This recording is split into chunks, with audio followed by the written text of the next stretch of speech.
If you've felt something really heavy lately, if you have just had a sense of like, I don't know how to deal with what is happening in this world. You're watching the news, you're scrolling your feed, you're thinking about the world your kids are growing up in. I mean, I have 2 adult kids and 1 in high school, and I still think about the era that they are growing up in. And if you wondered if something is wrong with you for feeling so intensely, I want you to hear this conversation, because my guest today is going to tell you there's nothing wrong with you. That ache that you are feeling is information. Liz Moyer, I said that right, Liz? It was so close. Benferhat. Benferhat spent nearly 2 decades working in sustainable development, grassroots programs from across Africa, South America, SDG policy through the UN Sustainable Development Solutions Network. And what she kept witnessing through all of it wasn't unique to activists or policymakers. It was a human problem. Burnout, grief, an inner toll nobody was naming.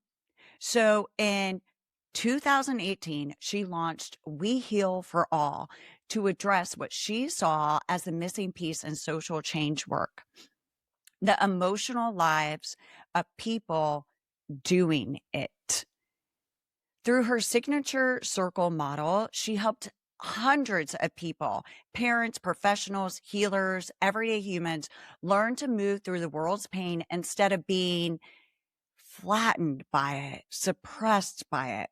She holds a master's of public administration in development practice. That's a tongue twister, from Columbia University. And she has her award-winning debut book, When the World Hurts: Why the World's Pain Makes Sense and What You Can Do About It. And that book is available now, and you can get it on her website at wehealforall.com/books, or you can get it on Amazon. It's on Amazon too. So Liz, thank you so much for being here with me. I'm really looking forward to this juicy conversation today.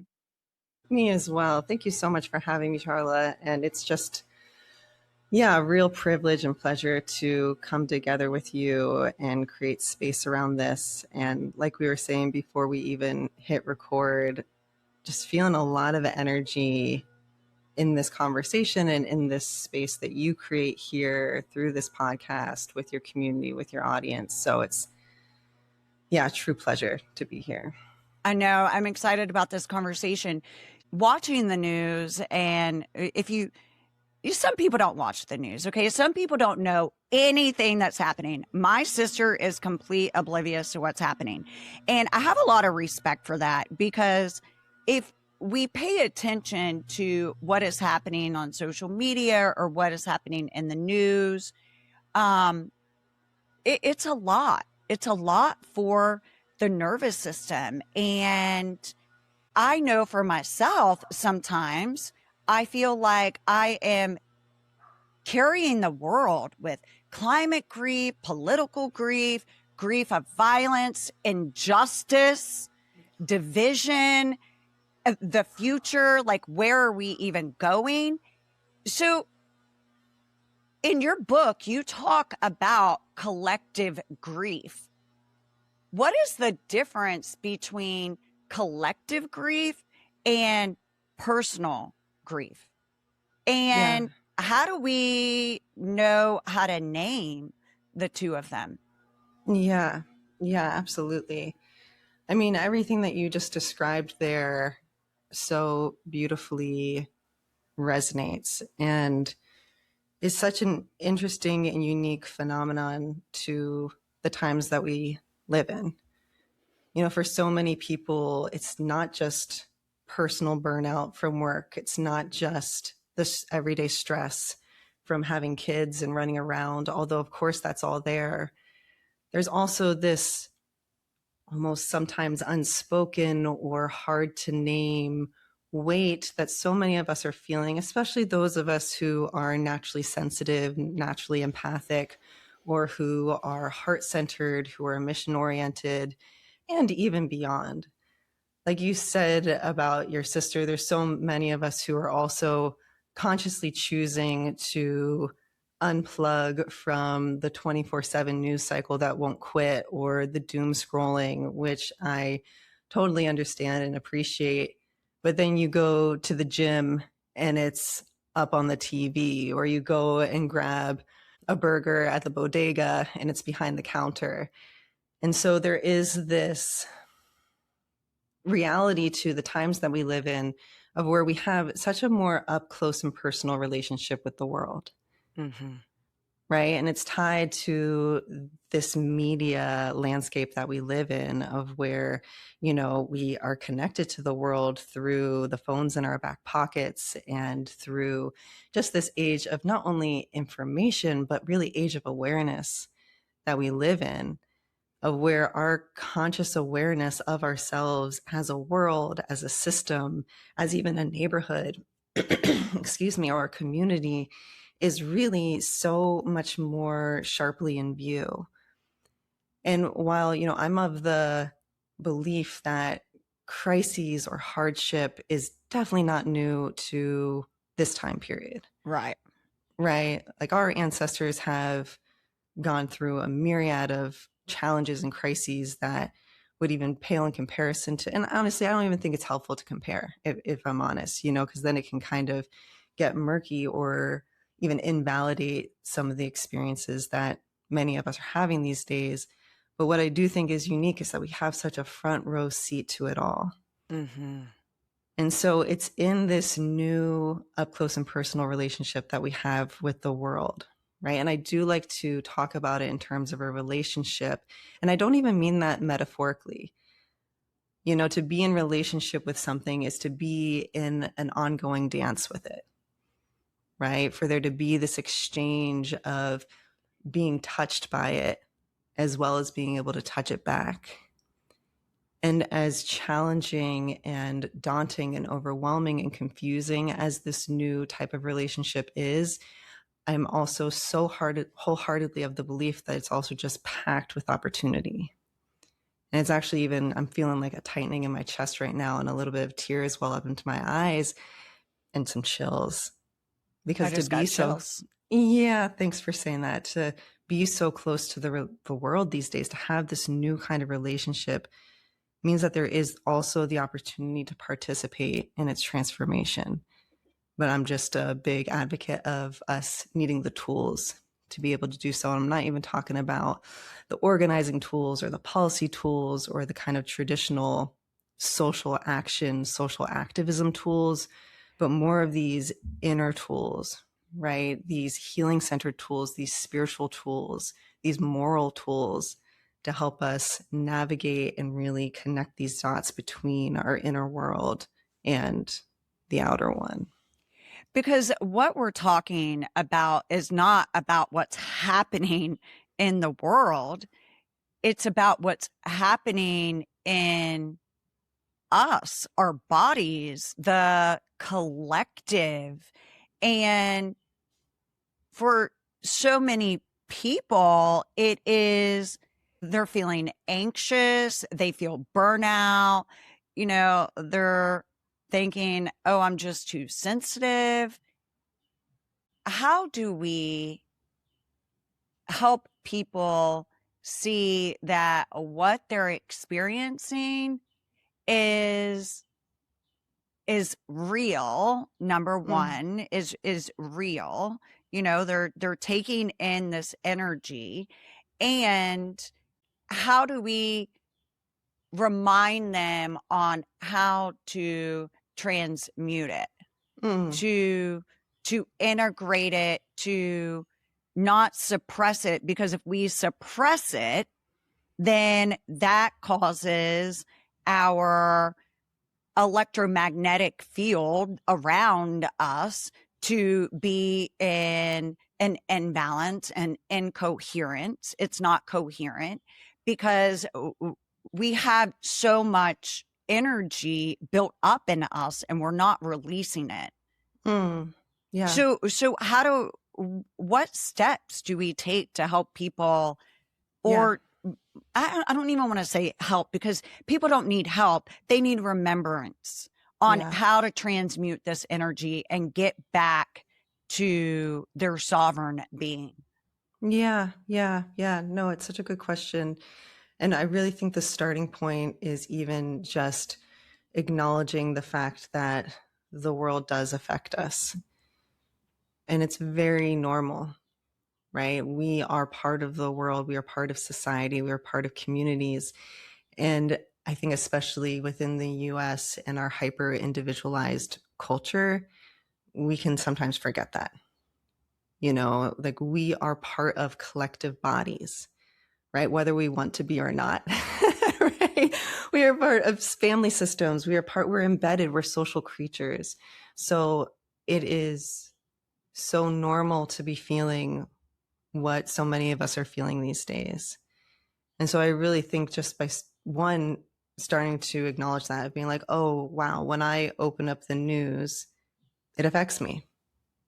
Right. And starting to build that awareness of slowing down, of noticing, and especially those of us who feel called to stay informed, who feel called to follow along with whatever current event or issue is, you know, they care about and feel called to be part of.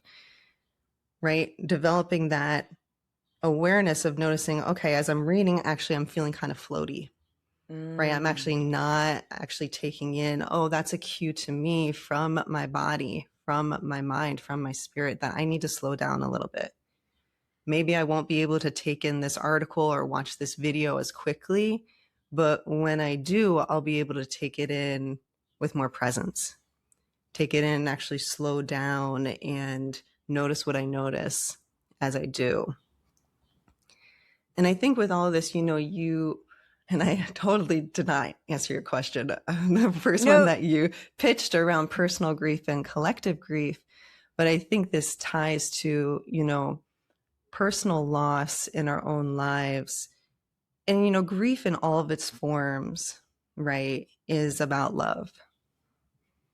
It shows us the things that we value and we care about and that are important to us, right? At the heart of grief, it's about loss, and it's about recognizing, and, you know, some of the more interesting forms of collective grief are related to the future livability of our planet, the future of work, what the future of the world's going to look like for our grandchildren in terms of, you know, will they be able to play outside, or freedom, or whatever it might be. And when we give ourselves the opportunity to actually feel those feelings and create space for them in constructive ways, in loving ways, it can actually reveal to us what's important, right? Like our heartache is not something to override or control or regulate. Like I am very grateful for the conversations around regulation, because in nervous system regulation, emotional regulation, they're really important tools that so many of us weren't taught when we were young. And now we get the opportunity to teach this generation of kids of how to work with intense sensations and impulses in the body and in the mind. But sometimes I think that having such a focus on regulation within the larger cultural conversation around emotions can sometimes read to me like, oh, we've just got to control what we're feeling, right? If you're not in a calm, centered state, then you're dysregulated and you got to go do some work, or there's something wrong with you, et cetera, et cetera. But the reality is that our emotions, one, just being overwhelmed by war, by climate, by injustice, by systems just that do work in some ways, but also don't work in so many other ways, that is normal. That is real. That's sober, right? And so for us to actually build our capacity to be present with these realities, to be present with the things that we care about and feel called to be of service to, right? It requires us to not push them down in order to get back to normal or get back to work or whatever it is. It actually, in my humble, wholehearted view, requires us to create space for them, right? Emotions at their core are energy. Energy in physics cannot be created or destroyed. It needs to have the right support, the right space, the right presence, the right safety to allow it to move. Emotions move in waves, right? They have a rise and a crest, and then they come down.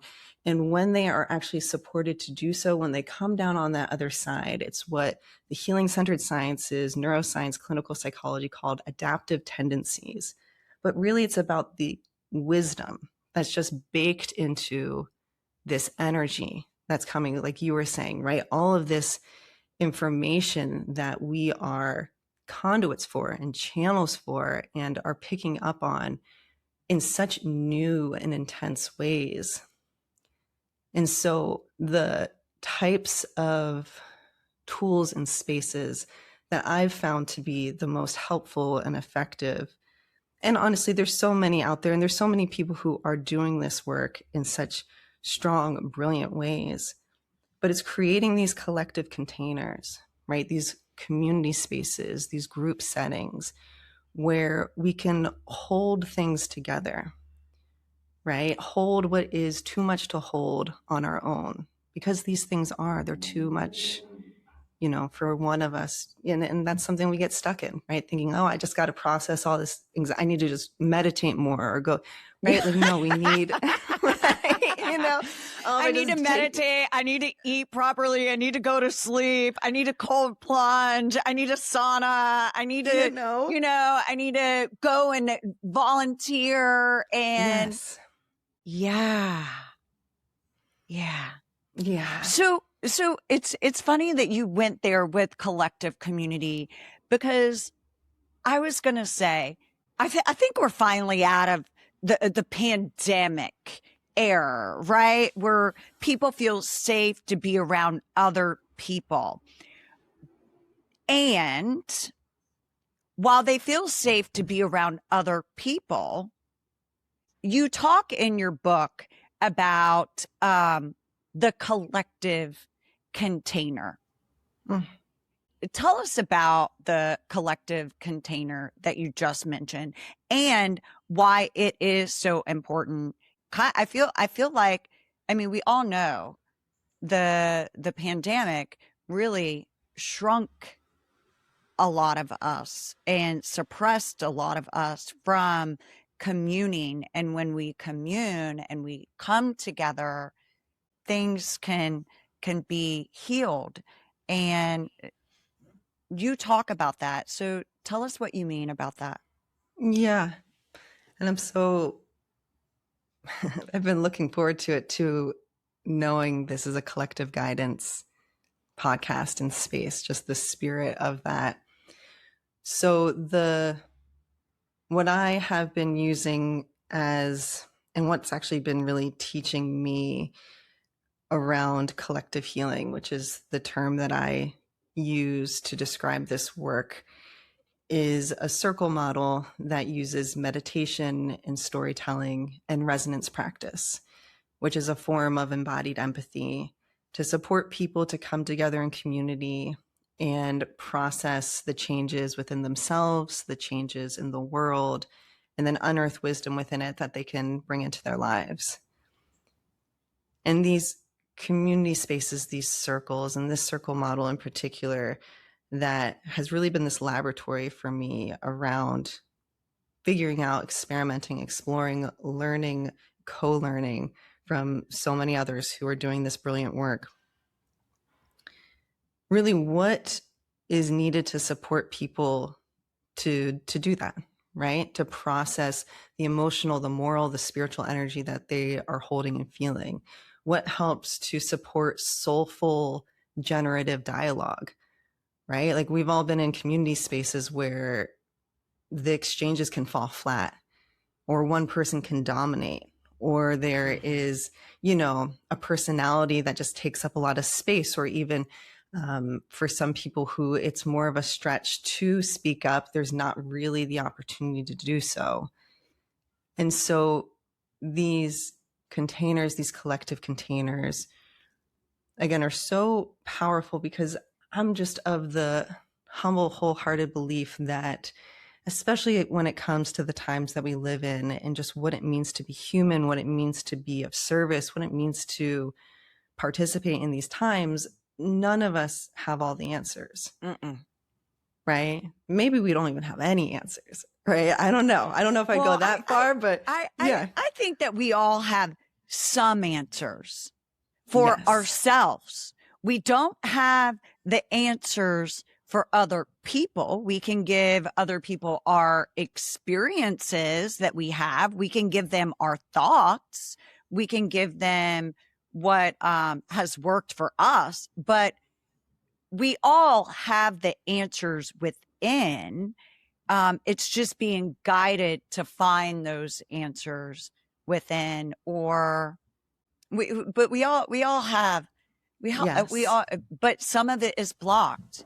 And you're saying when we're in community setting, we're able to discover that for ourselves more, or? Yes, I completely agree. It's none of us have all the answers, but we all have wisdom to offer, and we all have wisdom that we are tapped into.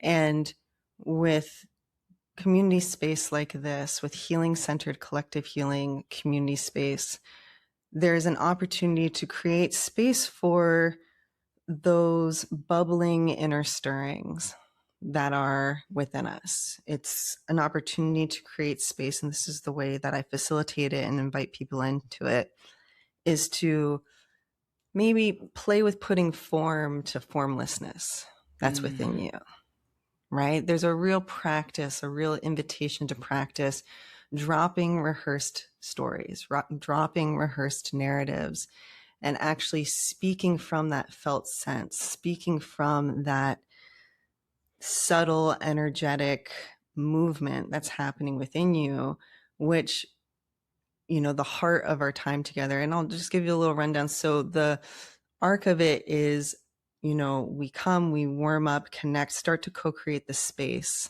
Then there's an opportunity to connect with self through a short meditation and really set up this observation, this observational self of noticing what you notice within yourself, noticing your inner world. And then the majority of our time is spent in storytelling, where there's equally timed shares and this beautiful spiral-like exchange that goes on, where then we also use this resonance practice to keep our listening active and embodied and connected and tuned into ourselves, as well as to reciprocate the gift that the storyteller is giving us by letting them know when our own emotions or bodily sensations respond to what the other person is saying by putting our hand on our heart, wiggling our fingers.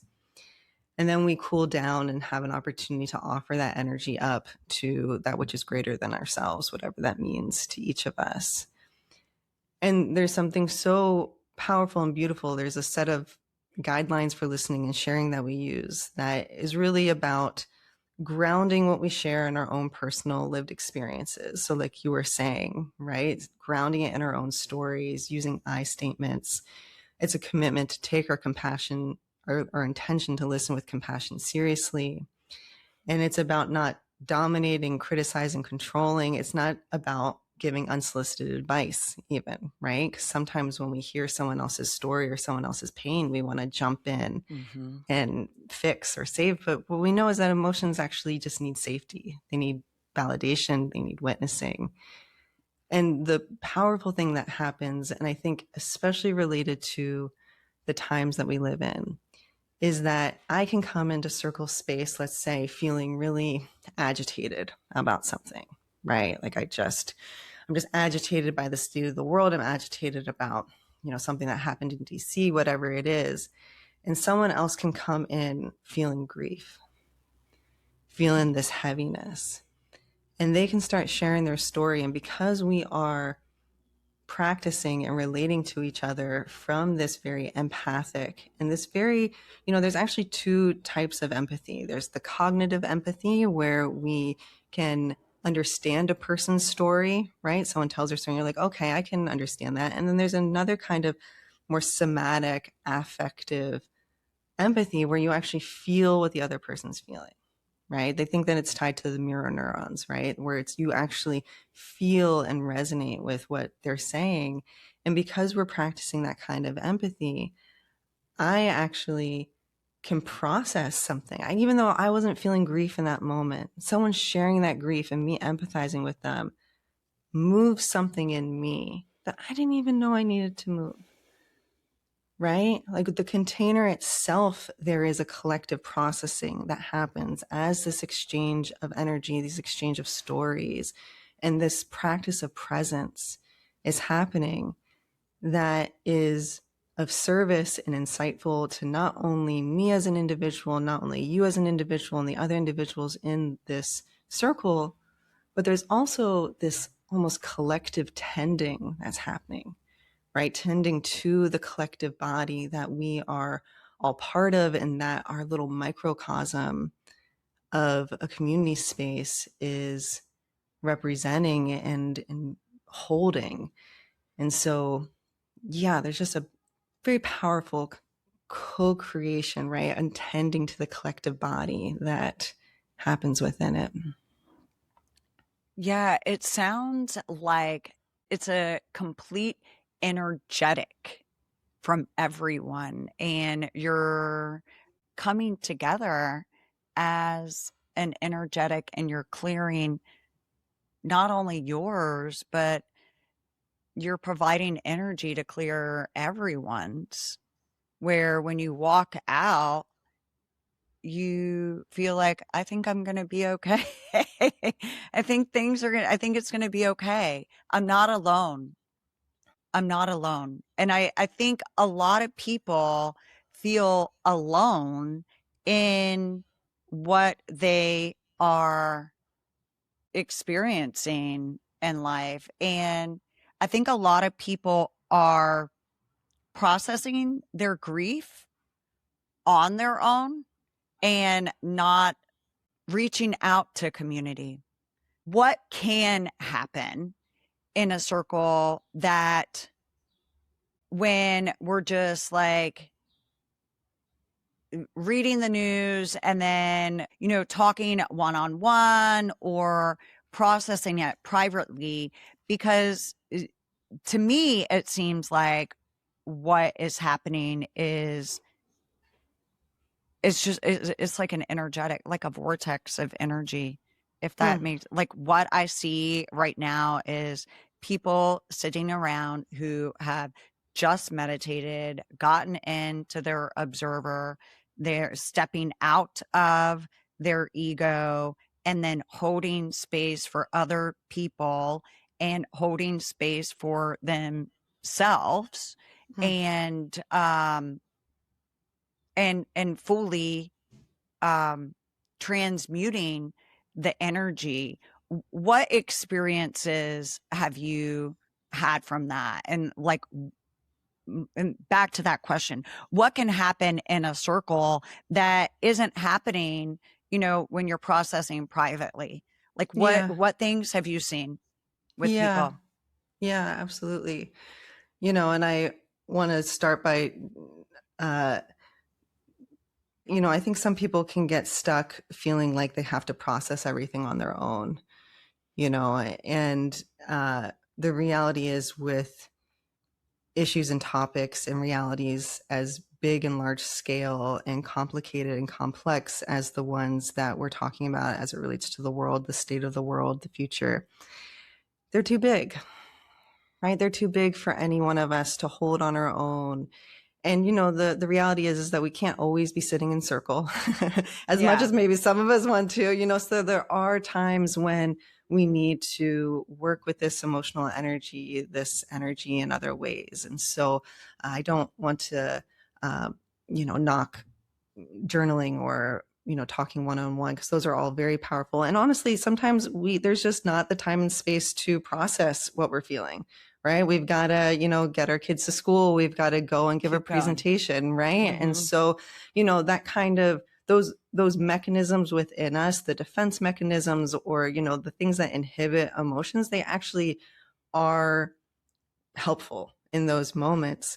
But I'm of the belief and advocate for letting those parts of you know, like, hey, I see you. I got you. I'm going to create some space for you later.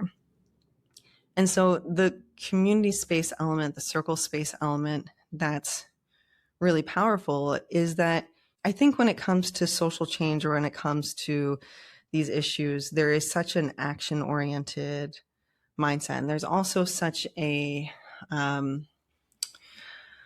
I don't know, there can be like a rigidity in it, or there can be like, oh, I have this political stance and I'm, headstrong about it, et cetera, et cetera. But, my roots are in sociology. And one of the terms and concepts that I learned back in my undergrad days that has stuck with me is this concept of the collective consciousness. And the collective consciousness, which is a term that's used in so many different spaces, but within the sociological context, it's almost like our collective sense of self. It's where our shared morals, our shared values, our shared worldviews. If you think of the term social order to mean our laws and our institutions and the more concrete building blocks that make up society, the collective consciousness is all that more ephemeral, just like, who are we as a people and who are we as a culture? And these days, with so much changing at such a rapid pace, our collective consciousness is transforming in so many different ways. This age of awareness is transforming our collective consciousness in so many powerful ways. And so because each of us are tied to the collective consciousness. And the collective consciousness is so interesting too, because it is its own phenomenon, right? Like when I pass away, the collective consciousness doesn't die with me, but it is something that I am co-creating and influencing by the way that I live my life, by my own personal individual consciousness, the values that I embody. And so, of course, in this day and age, when so much is changing, culturally, socially, politically, environmentally, we are also changing, right? We are also evolving and changing alongside the world as it is evolving and changing. And so to have dedicated space and time for that change, and to do so, and again, of course, we need and will be doing it in private. We will be doing it one-on-one with people, but having community space where there's also a diversity of perspectives, a diversity of experience to learn from, there's that ancient Indian myth that I feel like is so palpably resonant here, where it's the blind men coming up to an elephant and the ones at the trunk and saying, it feels like a fire hose. And no, that the leg being like, no, it's more like a stump. The guy at the tail's like, no, it's more like a paintbrush, And it's like, actually, everyone has information. Everyone's tapping into different things as it relates to the bigness of these times. And there's really an opportunity. And this is where what I learned really in the early 2020s and the pandemic era, where such an explosion of divisive energy came online, which of course was always there, but just the collective trauma and traumas, and as well as reckonings and awakenings going on around racial justice, around even lockdowns, around just death, the reality of death that was happening around us, really taught me how important and helped shape the circle model that I've come to know, love, and use to make sure that it can support divergence. It can support difference of experience and view and opinion. And that's actually an asset to us. It's a benefit to us. And we have the relational and somatic tools to be able to go there with each other and hold it in order for us to yeah, to reveal things to each other and to, I had one woman in Circle. This was a Circle series that I did around racial injustice and racism. And it was specifically for white women and white identifying women, women in white bodies. And at the end of the series, she, said to me, she was like, I came in wanting you to tell me what to do, but I found something so much deeper. Right? Because it was not a space where it was going to teach you what words to use or, history or, a specific ideological stance, although those came through and what people would share. And there's also a lot of different offerings out there that already exist, which is great. This was a space dedicated and intentionally so for each person to just process all that, right? And to come up with their own answers, to allow their own wisdom to come through, and even to get a little bit more comfortable, build their capacity a little bit more to just be in the questions. Because the stuff that we're talking about here don't have clear-cut answers. No. Yeah. Right? And so, yeah. So it's that koan, right? It's that riddle-like orientation of how do we then just help ourselves to live in the questions and then participate in the transformation as opposed to like saving the world, right? How can I just show up and embody what feels true to me and then be in this active process of this contemplative process, right? Of what does that mean to me? What questions are alive for me that are going to reveal new insights about what I want to embody? Yeah. The collective circles is something that, I mean, has been around for forever. Like, I mean, it's ancient. It's ancient wisdom of people sitting in circles and learning from each other. And I love that you're bringing it back to people. You're bringing it, especially in this time of need where there does feel so much uncertainty in all aspects of life. Things are changing every day. And like you said at the beginning, this is nothing new, right? We Right. just have access to it more and we're able to see it more. And therefore, we have more awareness about it if we choose to be informed. Tell us what inspired the book. Tell me what inspired your book. And I feel like I've written I was part of a group book, and I've written a small format like workbook that went with that chapter of that book. And I always think whenever you write a book, when I wrote that chapter in the book, I was completely downloaded with it. And when I wrote the workbook, I was downloaded with it. When did you start writing the book? What really inspired you to do it? Tell us all about the beautiful download that you got from Source to share this body of work with people. Thank you. I'm going to grab a little copy of it as I talk about it. Yeah, definitely. I have my copy that I look at. The cover is gorgeous, by the way. Thank you. Cover is gorgeous. Thank you.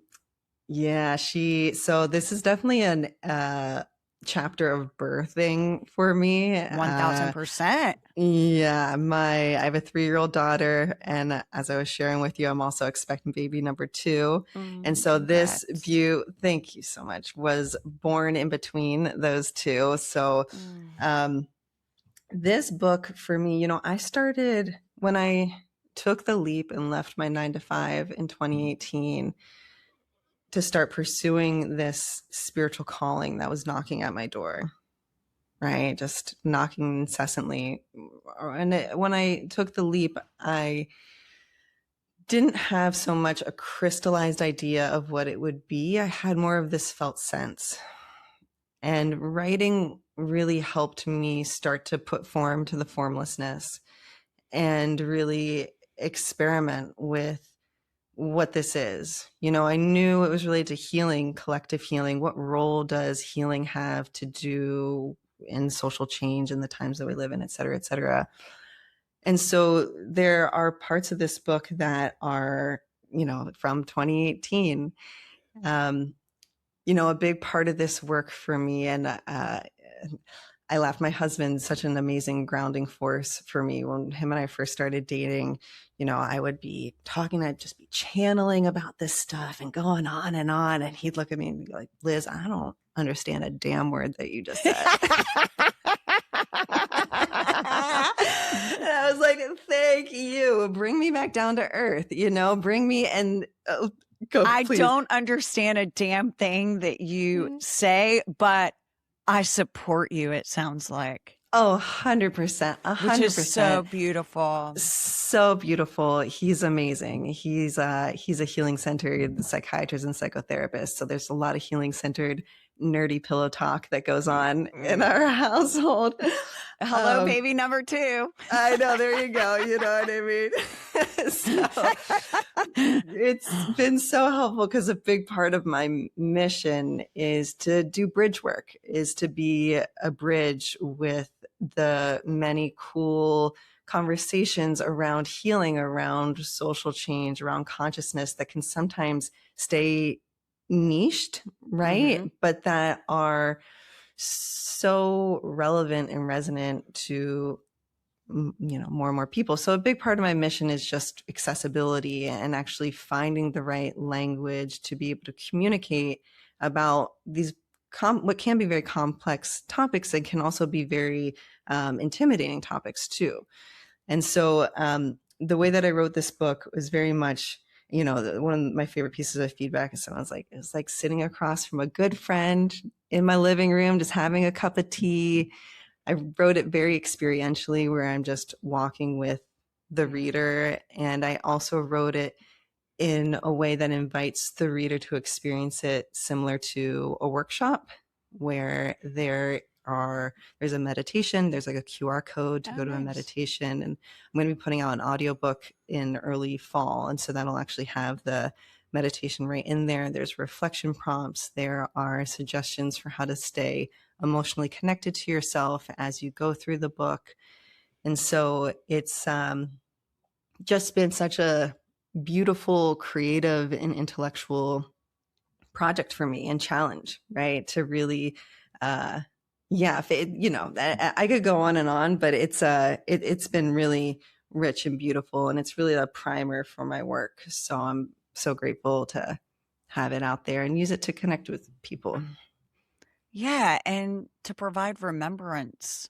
It is that what you're feeling is natural. It's nothing to be ashamed of, I guess, or it's a natural feeling to have grief on what is happening, and then also how to transmute it and heal it and not stay in that grief to where it becomes paralyzing.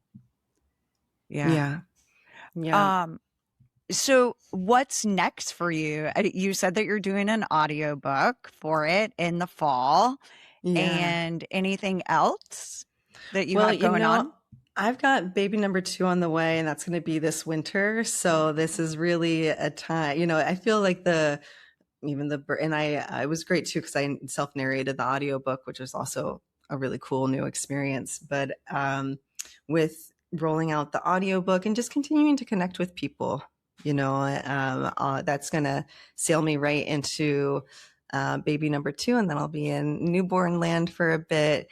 But, you know, I offer circles, I offer retreats, and I also have a circle training, which is a self-paced course for those who want to take and make the model their own and learn how to facilitate it. And so a lot of dreams and visions for the future, but for right now, it's a lot of connecting with people and getting this message and work out into the world through my Substack, through social media, and through connecting with wonderful folks like yourself. Yeah, that is, I love that. I got chills in because whenever you said that you have a self-paced course for people that want to hold circle, that if someone listening to this is like, I want to help others, that gives them the opportunity to step into their role as a guide for others. So that's awesome. I love all of that, Liz. Well, Thank you. you guys, if you like this episode, please hit the like button. Please subscribe. Share it with someone that maybe you don't feel the world is heavy as everyone else, but someone that does.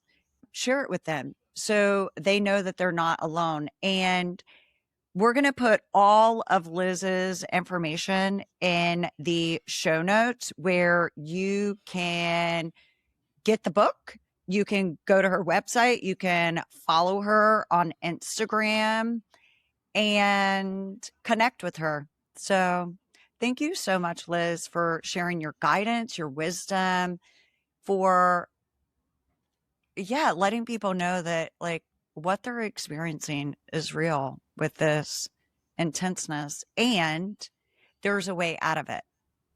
Yeah. There's a way out of it without just suppressing it and not letting it come through and be released and healed. So I'm really grateful for you, and I'm grateful for your work. And just so you know, I have my book on order. I have not read the book, you guys, yet, but when I do, I will share that on Instagram and tag you in it. And I look forward to it. So thank you so much for your work. I Thank you so much. Thank you so much for your work too. I'm so grateful for it. Thank you. Yeah, you guys have a great day. Thank you so much.